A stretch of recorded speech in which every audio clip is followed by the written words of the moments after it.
बिस्मिल्लाहिर्रहमानिर्रहीम। ख़ातिन हज़रात, नाज़रीन इकराम, जब भी कोई शख्स किसी तंजीम या इदारे की बुनियाद रखता है तो सबसे पहले उसको इस बात की फ़िक्र लायक होती है कि जिस तरह मैंने इस इदारे या तंजीम को दुनिया के सामने पेश किया है, इसकी तरक्की में अहम किरदार अदा किया है। अब मेरे मरने के बाद इस तंजीम को या इस इदारे को आगे लेकर कौन जाएगा, इसकी तरक्की के अंदर कौन किरदार अदा करेगा। यानी उसको इस बात की फ़िक्र लायक होती है कि मेरा कोई जानशीन हो। यानी जो शख्स किसी इदारे को बनाता है, किसी तंजीम को बनाता है, या सियासत करता है या कारोबार करता है, तो उसको अपने जानशीन की फ़िक्र लायक होती है कि इसको आगे लेकर दुनिया के सामने पेश किया जाए। नाज़रीन इकराम, आज जिस तंजीम की हम बात करना चाहते हैं वो किसी तारुफ की मोहताज नहीं। मेरी मुराद दावत इस्लामी है, जिसकी बुनियाद 1981 में कराची के अंदर रखी गई थी। उस वक्त मशाइख उलमाए कराम की मौजूदगी में उन्होंने इस तंजीम की बागडोर मौलाना मोहम्मद इलियास अत्तार कादरी को सौंप दी। नाज़रीन इकराम, आपको इस बात का इल्म है कि कुछ रोज़ कबल मौलाना इलियास अत्तार कादरी ने अपनी खिलाफत और जानशीनी अपने बेटे को सौंप दी है। दावत इस्लामी ये वो तंजीम है अहले सुन्नत की, इसने पूरी दुनिया के अंदर कामयाबी के झंडे गाड़े हैं। वो लोग जो कभी सर के ऊपर कपड़ा नहीं रखते थे, आज वो अमामा सजाए बैठे हैं। जो कभी सुबह उठकर दाढ़ी को काट कर नाली के अंदर डाला करते थे, आज उनके चेहरों के ऊपर सुन्नत रसूल सजी हुई है।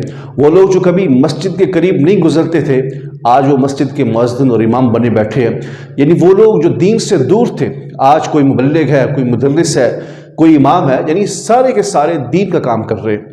दावत इस्लामी तकरीबन 200 ममालिक में इस वक्त जो है वो अहले सुन्नत का और दीन का काम कर रही है। हज़ारों नहीं लाखों लोग इस्लाम कबूल करके इस बात का सबूत दे रहे हैं कि दावत इस्लामी दीन का कितना काम कर रही है। इकराम, कुछ रोज़ कबल मौलाना इलियास अत्तार कादरी साहब ने जब अपने बेटे को अपना जानशीन और खलीफा मुकर्रर किया तो लोगों ने इस पर तनकीद की, कई सवालात खड़े किए। एक सवाल जो मेरे पास आया, उसके जवाब के लिए मैं आपकी खिदमत में हाजिर हुआ हूँ कि मौलाना इलियास अत्तार कादरी साहब ने जो अपने बेटे को जानशीन मुकर्रर किया, ये खिलाफ सुन्नत है।